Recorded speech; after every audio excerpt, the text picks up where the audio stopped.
Ito ang GMA Regional TV News. May init na balita sa Visayas at Mindanao mula sa GMA Regional TV. Isang kotse ang nahulog sa isang kanal sa General Santos City. Cecil, paano nangyari yon?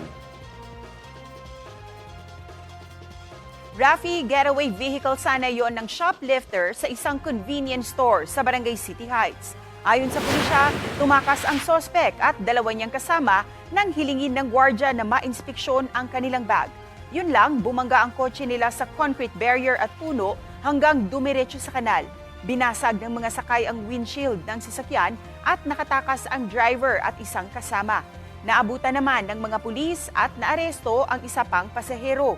Pinalaya siya kalaunan at hindi na inireklamo ng pamunuan ng convenience store matapos pabayaran sa kanya ang mga tinangay na may halagang 3,000 pesos.